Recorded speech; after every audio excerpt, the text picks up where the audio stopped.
Hi, Julia Dean here. We're still talking about turkey, and really the important thing about turkey is obviously a nice moist turkey, but the turkey gravy, right? The turkey gravy is so important. So a great base to the turkey gravy is going to be made with a good broth, right? So at the minimum, you could use one of these, kind of store-bought broths, but I want to teach you how to make one just from using the turkey parts or making a chicken bone broth. So also, but if you are going to use this, which is fine, but obviously I prefer, the other way because it's much healthier. Just make sure that you can read the ingredients, that it's, when you read the back, it's ingredients that, are legible and things that you know what they are. So you're not getting a lot of chemicals or anything, any bad additives. So let's just talk about the bare minimum first. So when you get your turkey, and you open it up and there's that packet that I know sometimes people get really scared of and they're like, ugh, like kind of what is that? But just run it under cold water, open it up. It's the giblets, right? It's kind of the innards of the turkey, like the organs, so to speak. So just rinse it under cold water, and this is, kind of what you're left with here, okay? This is the neck that I just, cut in half so it could fit in the pot better. And, there's the heart, the whatever, all the stuff. We don't need to go into details, but so at a bare minimum, once you put your turkey in the oven, what I'm going to have you do is just start to make a broth so it's a good base for your gravy. So in this nice copper pot here, I have cold water. It's really important that you start with cold water because you want to start cooking these things from the inside out. If you were to start with hot water, then it would start cooking it from the outside. You really want to start from the inside. So I'm just going to take these pieces, put it into the cold water, all those kind of pieces there. And then we're going to season that liquid a little bit, right? So we're going to add some carrot. So maybe like 2 carrots here. We're going to add in some peppercorns. We're going to add in a bay leaf. We're going to add in some onion, a piece of onion here, a piece of leek. If you don't have leek, don't worry about it. No, that's not as common, so it's not a big deal. Celery. So a couple pieces of celery. Maybe drain some of that liquid, it's a little high. And then a little bit of parsley. Just a couple sprigs of parsley here. And all that's going to go in. Okay? So what's going to happen here is you're going to take this pot and you're going to bring it to a boil. So put it on the back of the stove. So you put it on your stove, you bring it to a boil, and then you just let it simmer. You put it to low and let it simmer all day. It's going to start to smell really good. You might get a little bit of like a frothy film on the top. You can skim that off with a spoon.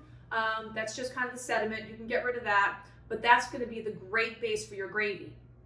Now, let's talk about the kind of ever important stuff that you hear about all the time, like bone broth, bone broth, bone broth. Like, wow, what is bone broth?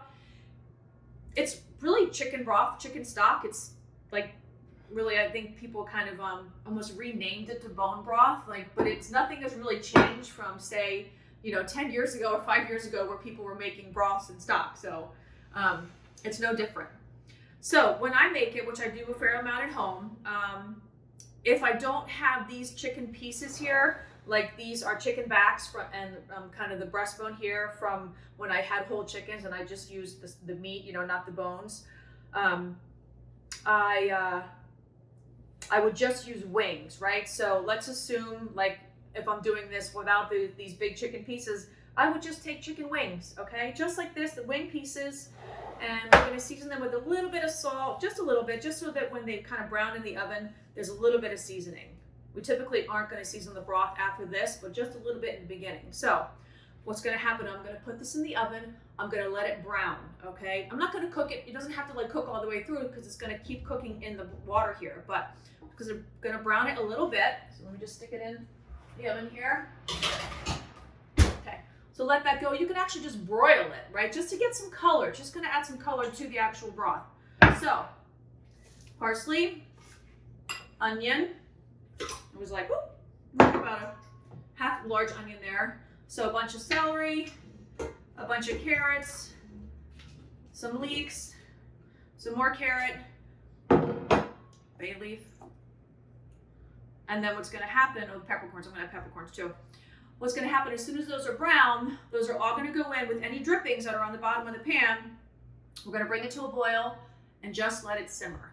Again, scrape the sediment off the top, but just let it simmer and simmer and simmer and simmer all day. It's going to reduce a little bit. It's going to smell so yummy. Both of them are going to smell delicious. So I'll show you as we continue. Okay, so let's get back to our broth here, right? The bone broth, this chicken broth that we're using, chicken bones here. We're using the backs of chickens that I had in the freezer, and we're using the wings. So if you didn't have the chicken backs, which probably, you may not, just use wings. So I just seasoned them a little bit with some salt, and I baked them in the oven. I got a little distracted with other things going on, so they baked a little bit longer than I wanted, but it doesn't really matter. The point is, my goal was to get a little color on them. As you can see, right, we've got some really nice color on these, okay? And that's just gonna make the broth kind of have that much more kind of a roasted, kind of yummy flavor. So I've been simmering the vegetables. Remember, we had onion, celery, carrots, some leeks, peppercorns, bay leaf, and a little bit of parsley was all in here. So we're gonna go ahead and just add all this stuff right to the broth here. And then we're gonna bring it back up to another boil. And then we're just gonna simmer it. We're gonna simmer it like, for a number of hours and just let it go. Like walk away, walk away, Go check your email, go to the store. Just, you don't want it you just want little bubbles here and there. You don't want a kind of raging boil. As you can see behind me, okay, so now we're boiling here, right? You can see that one. So I'm just gonna turn it down to simmer and let that one go. All right, so the wings are all gonna go in here, the pieces of chicken. And then what I'm also gonna do is scrape all this yumminess in there too. Like all that stuff you wanna get in there. So I'm just gonna actually lift this up like this, right? All that stuff's going in. That's all the really yummy goodness, which is gonna make the broth taste that much better, okay? So you scrape, scrape, scrape. Maybe add even a little bit of hot water to this, to kind of release all this junky, kind of fawn stuff on here, and scrape that into your pot too. All right, so there's your bone broth. Remember our bone broth that we talked about? Remember we had the pieces of chicken. We had the wings, then we had the chicken backs and all those other pieces that we basically took, and then we browned them in the oven, whether you broil it, whether you bake it, either way, we just wanted to make the broth a little bit richer in flavors. That's why we browned the bones. And then it cooked for a couple hours. You can kind of take a look here. I'll show you what it looks like here.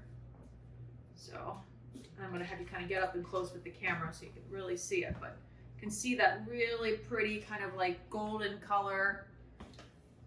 This is your liquid gold, kind of bone broth here. Hold on one second. So you can see how pretty that is. And then take a look here.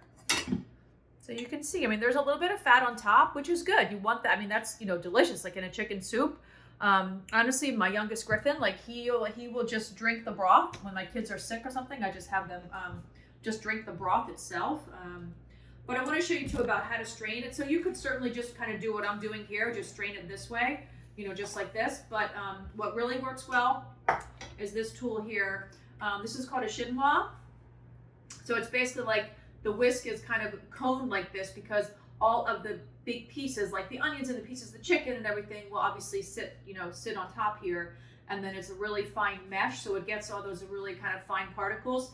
It's too difficult for me to do kind of right here because it's really best to do over a sink, but you get the idea. So you strain it into something pourable. And then once you have the broth in here, then you can pour it into your quart containers to freeze or to use for other methods. So that's your good old bone broth.